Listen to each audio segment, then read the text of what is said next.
Broadcasting from the business capital of the world, this is the Podcast Business News Network. Welcome back to the show. We are with the founder and creator of Nobelia.org.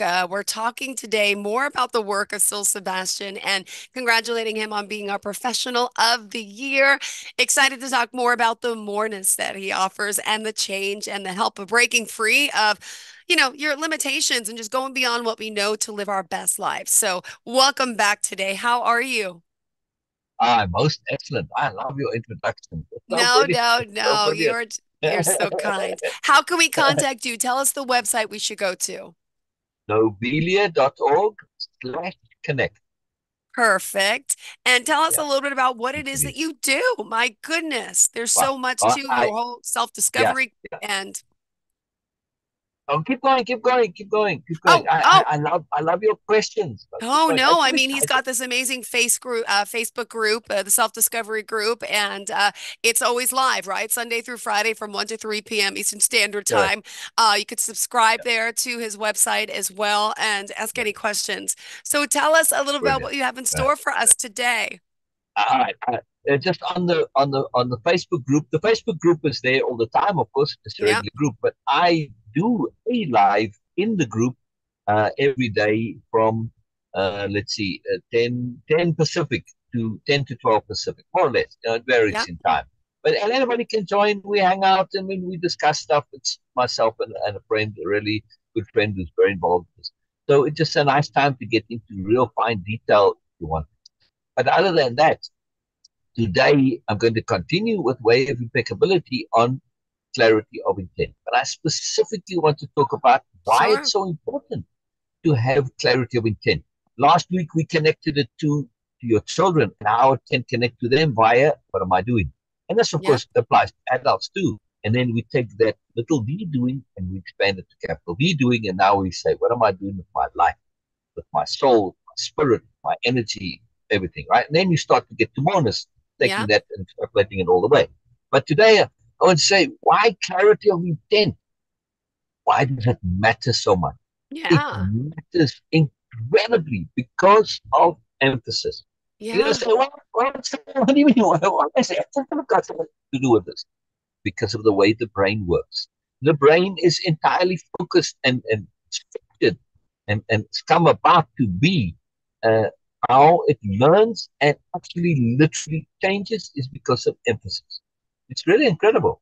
So when we emphasize something, it literally changes the wiring in the brain.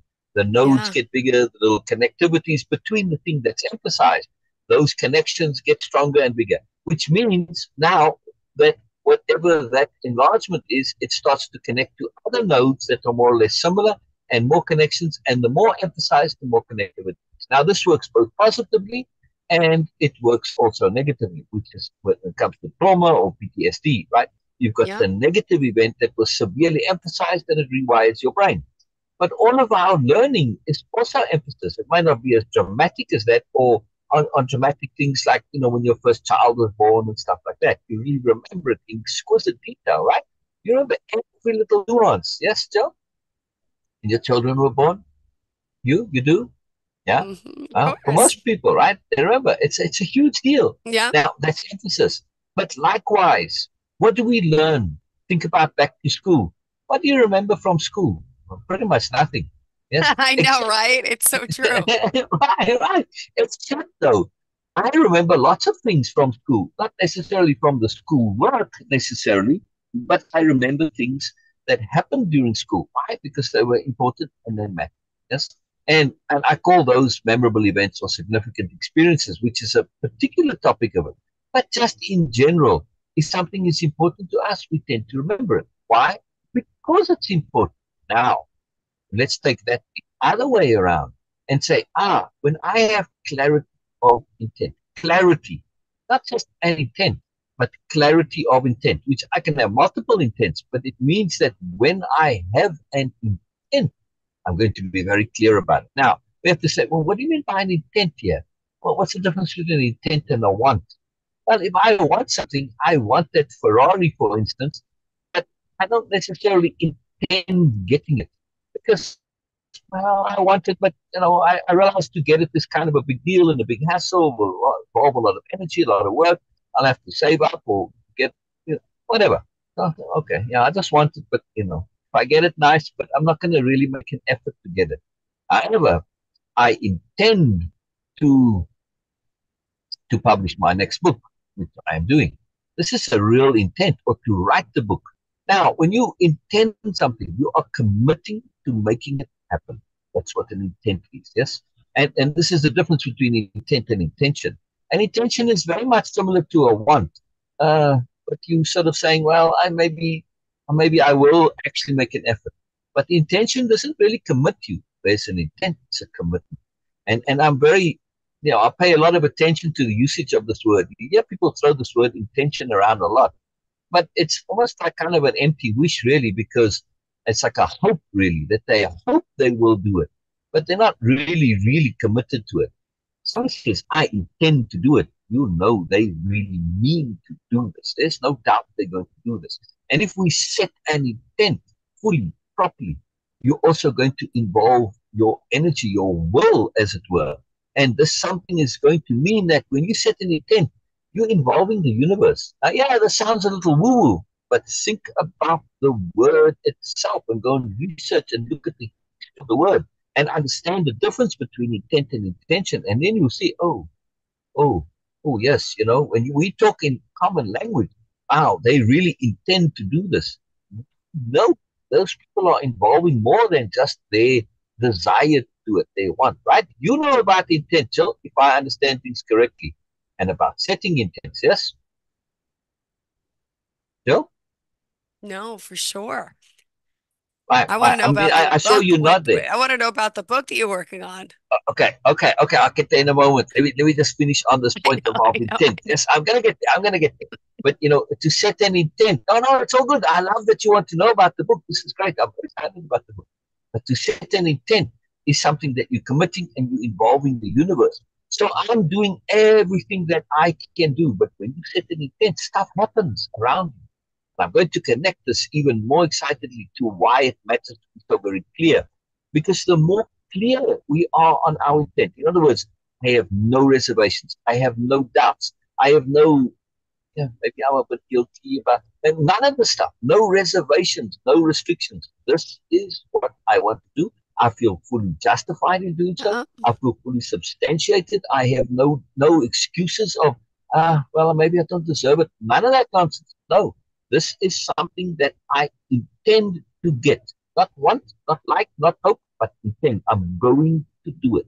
Now, with that clarity, my brain is now, wow, this is a lot of emphasis. Yeah. Yeah. All those nodes are very focused. What happens? Now, this is the magic of having clarity of intent. Now, this is where pertinence and relevance come. Your brain now starts to take all of that massive information that's all around us every day. There's tons of it, right? And you get all that spam and junk email and stuff we see on TV, on the internet, wherever, right? Now suddenly it starts picking out and filtering what is connected to your intent. And you notice stuff you never noticed before. This is the power of clarity of intent, yes? And from having set intent, when you get on that path, it's like, man, how suddenly stuff happens and stuff comes to you, it seems Yeah. like. But is it really coming to you? Or is it you just connected to it, noticing it? And wow, there's a door. Well, it's opportunity. It seems like it's coming to you, but really you're noticing it and you're opening that door and stepping through. It's magic. That's what it feels like. It's not really magic. It's selective emphasis, really. That's the way the brain works. But the experience is one that it's quite magical. How things come to you when you have that clarity of intent, right? And Yeah. also, people start to help you, right, Joe? When you have a Yeah. real key intent, people start to help you and they connect to you. They say, oh man, this is so brilliant. Everybody's like, it's like the whole world is your team because as human beings, we have an extraordinary ability to perceive intent. But I never heard of intent before. It doesn't matter. You still have the ability to perceive it. Yep. You know when that lion wants to eat you and when the lion is chilling and lying by the waterhole and its belly's full and you Totally. can Yep. Yep. clearly, Yep. exactly, you know it entirely, right? Same thing with people. You walk into a business meeting and it's like, these guys aren't all that friendly. I mean, they're not receiving me too well, but or they are positive, right? Or it's like, they couldn't care two hoots. They intent, their intent. And if somebody stands up in the meeting and starts talking, man, their intent is just to self-promote. They're not here for the meeting. You know it right away, right? We might not use the word, but we are geniuses at perceiving intent because it's Yeah. how we survived all these millennia. Now, we are to use this mechanism of intent because we know it, we understand it. And that's what I was saying. When we have clarity of intent, others perceive our intent. And there's a magical thing. When somebody really wants something very badly and they've made it into an intent, somehow we like to help them. It's just part of our nature. Yes, this is the world. When somebody truly wants something really badly, just think back to kids who had a real deep passion for something and it could be completely crazy. People all help them get whatever they want, right? It's same thing in adult life too. Uh, Not maybe as much, but still, the world tends to want to help us get what's truly, truly important to us. Because we aren't doing it to indulge ourselves. When we set an intent, it's not about like some kind of indulgence, some fantasy, silly thing. Mm-hmm. No, this matters. This matters to you. Yes, it's important to you. And how do you not want to help somebody get and do what is truly, truly important to them? Yeah, Yeah. you're making the world a better place. It's a big deal. Yeah. All right. So now to get to the book. I'm Sure. actually going to be releasing two of them, Jill, not just one, two more. I Wow. already have two published. I'm releasing Mm-hmm. two. And they are very connected to Nobelia Okay. because the books are called Ask Biella, Questions Answered. Book one and book two. They'll be released separately, but they're the same, just in two book forms. Otherwise, it'd be too much for one book. And what these are is Biella, who is the central character of the Biella series, and she lives on Nobelia. But in this iteration, she's here on Earth answering questions, right? So and she it started as an advice column in a newspaper, the Gateway Gazette, and so people would ask questions, and the other would answer the question. And I had many of these, and the articles in the newspaper. But then the newspaper stopped being, and I kept the articles, and it continued somewhat to that. Other questions on Quora and on just on in the group and on my blog and stuff like that. So I kept all the articles because I would post them as articles Yeah. each time I answer them. Let me put them into a book. Um, it's pretty fun and pretty exciting coming out.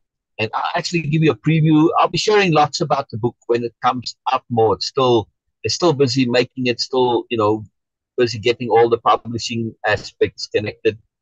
There's more coming to it, but I'll definitely share more as we go along because there's a lot to the book, more than one would expect. And that's typically, at least with what I do, because of moreness. That's why the website is called Nobelia.org, Self-Discovery Moreness-Project. Yes.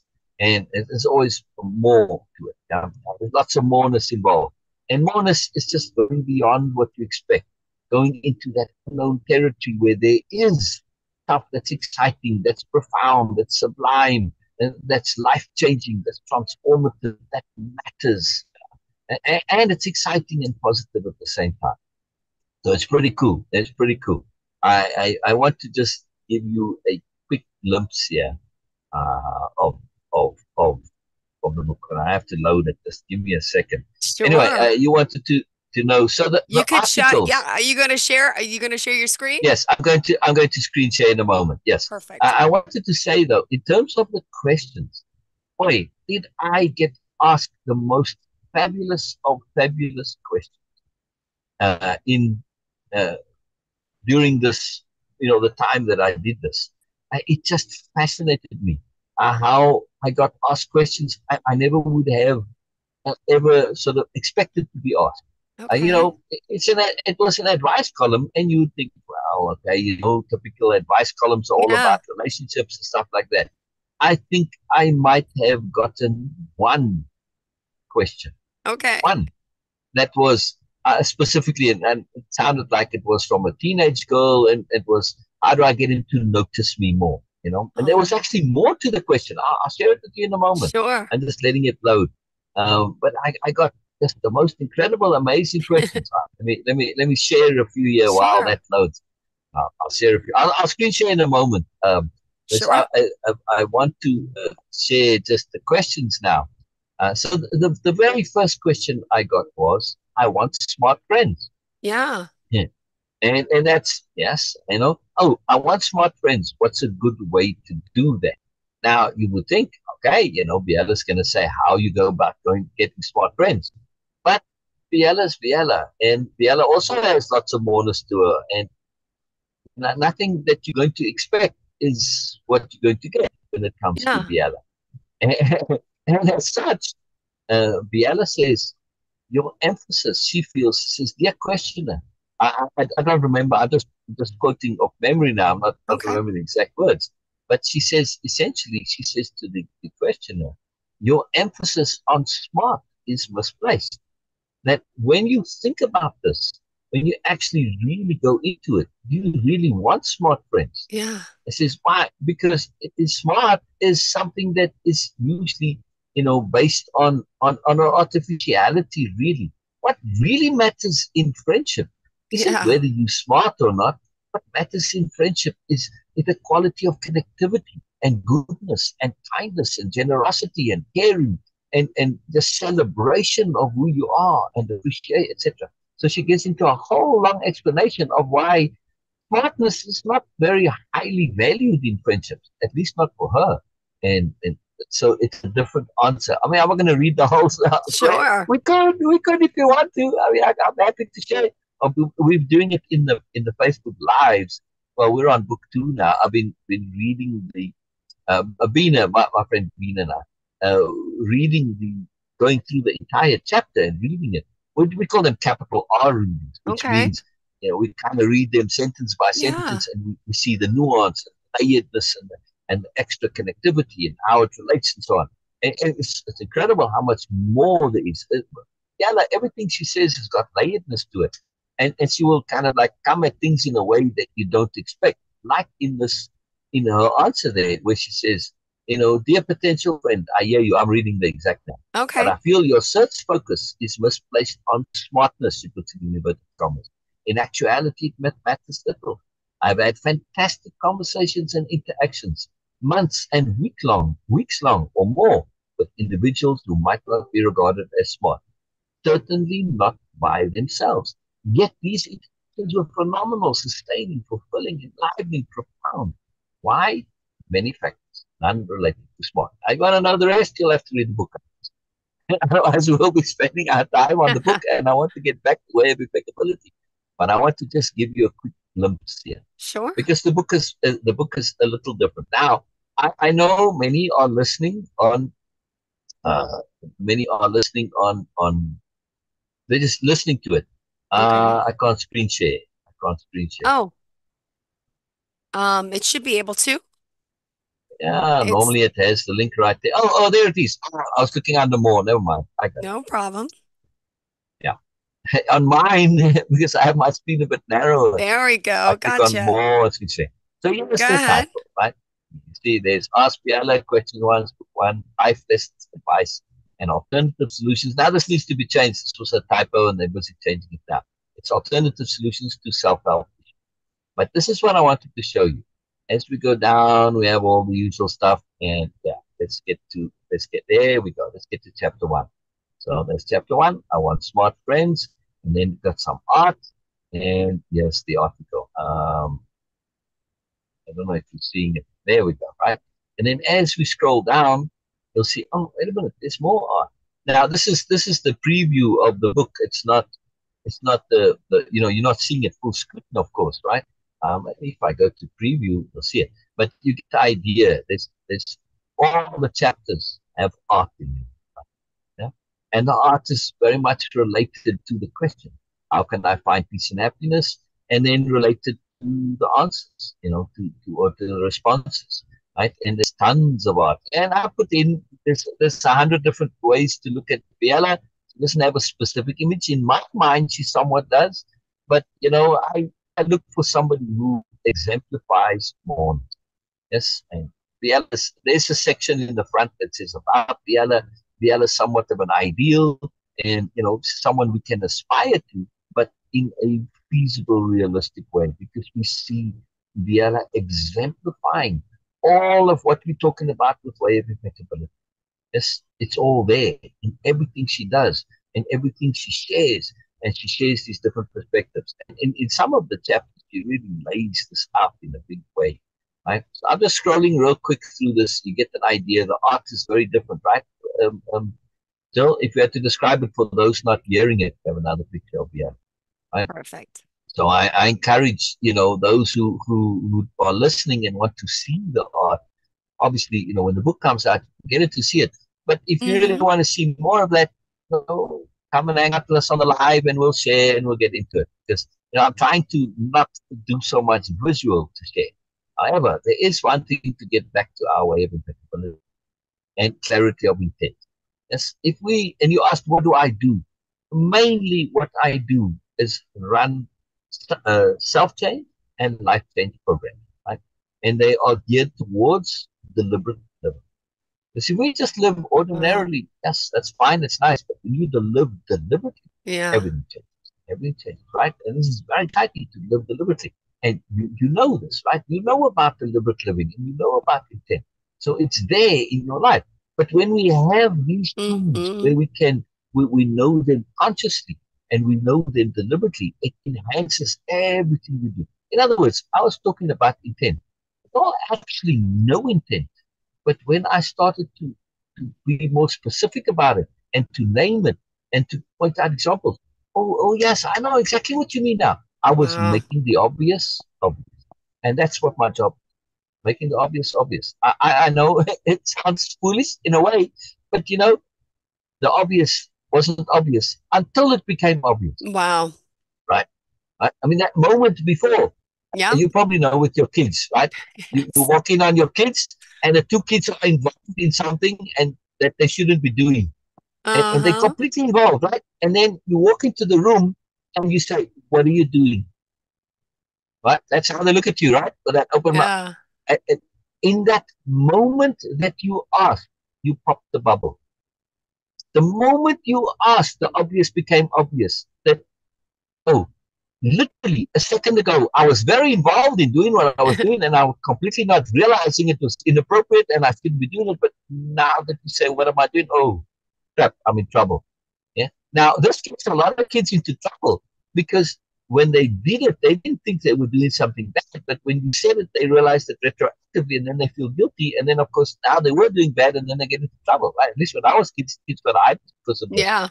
But it's profound when you realize that those children literally a second before you said that, or even when you walk in, there's an awareness that happens, and now they become aware what they weren't aware of a few seconds ago. Right? It changed completely. Their reality changed. They were in a bubble where they were Mm-hmm. quite innocently being stupid, right, and foolish, and maybe Yeah. doing something that they shouldn't be doing, but it Yeah. was innocent. They didn't mean it. But the moment you said it, and to me, I feel parents should really be aware of this because now, if you look at their intent, yes, they were doing what they shouldn't be doing, but was their intent to not do that, or were they just caught up in the moment? Yeah.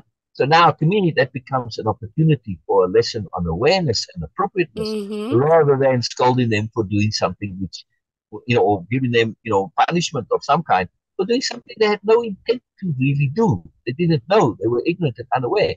And I know from my own experience, Yep. when you point this out and say, I realized at the time your intent was good. Yeah. However, you were in a bubble. You didn't look bigger picture. Mm-hmm. And, I always got it. Okay. You know, I mean, I can tell you some not so nice stories where I did kind of not nice things. And then my bubble was popped and I felt terrible. But I also realized that, actually, a fun story just came up with my brother. I I was 5 or 6 years old, and my brother's 4 years older than me. So he invites me up into the tree. He made a hammock in a poplar tree, very those big, wide poplar trees, right? Kind of similar Yep. to the ones behind me. And he made it fairly high up. Anyway, so he's lying in the hammock and snoozing away, and I'm sitting on the branch where he's got the hammock tied. And I'm like, okay, well, you chilling and doing nothing, and I'm a bit bored. And he had the hammock tied with Yeah. wire, like twisty wire. You're like, Oh, what? this is very interesting. Yeah, I'm sitting there like he's lying in the hammock. He didn't invite me to lie in the hammock, and it didn't seem like there was going to be any chance of me lying in the hammock either. Anyway, so I'm just like, all right, well, this is pretty interesting. And I was quite impressed that he tied it very neatly, made a nice neat twist of it, right? Yeah. So I start untwisting the wire. Yes, the wire. How does this work? I'm just curious about it. I'm just interested and fascinated by this twisting wire. So I start untwisting it. And of course, the next thing I hear this great big howl when my brother goes plummeting to the earth. And anyway, and there was like this kind of this old stone wall at the bottom. It was very high, like 2 feet high. And he bumped his head on it. Right there. I cannot tell you this was the funniest thing ever. So right here on this spot here, how he managed to bump his head there, I don't know. But this egg comes up, and that lump egg is about this high, right? It comes through the skin, like you see in the comic books, right? A friend of mine said on Mad Magazine, they had Alfie with the famous lump on his head. I couldn't contain myself. It was so funny. But of course, what every sensible kid does when you got trouble and, you need to remedy things, you go to the kitchen, right? That's where you So solve all true. problems. Yep. Yep. So, so what do you think we did with this lump of this to fix it? Of course, applied the only sensible remedy there is. We smeared all sorts of butter on top of it, great big lumps of butter. Oh my God, this was the funniest thing. This skin, that skin that comes up, no hair on it, right? But pale skin, this lump sticking out is it glistening with butter. Oh, I still remember it. But anyway, my point was about immersion into something which I was doing that untwisting. And I didn't realize it was going to drop force the hammock to cry. I had no clue. The moment it fell, I was, oh, crap, I did that. I only shared this. The reason I'm sharing this story is because I only shared it to my brother now. I don't know what, 50 years later or something. More. Anyway, because at the time I thought, I really thought about it.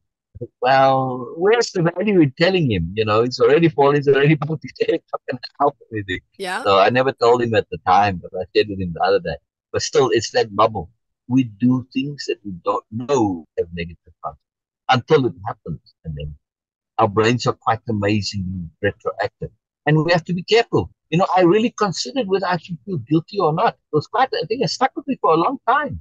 I said, how Aw. can I feel guilty? I didn't know.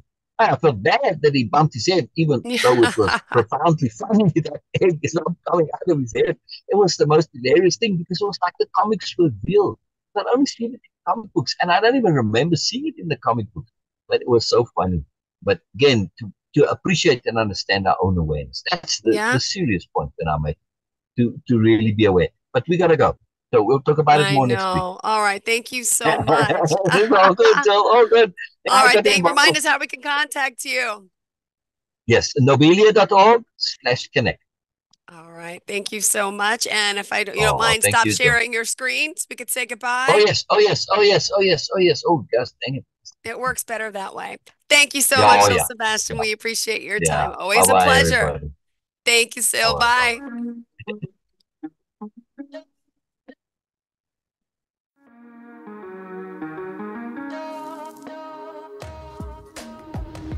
Broadcasting from the business capital of the world, this is the Podcast Business News Network.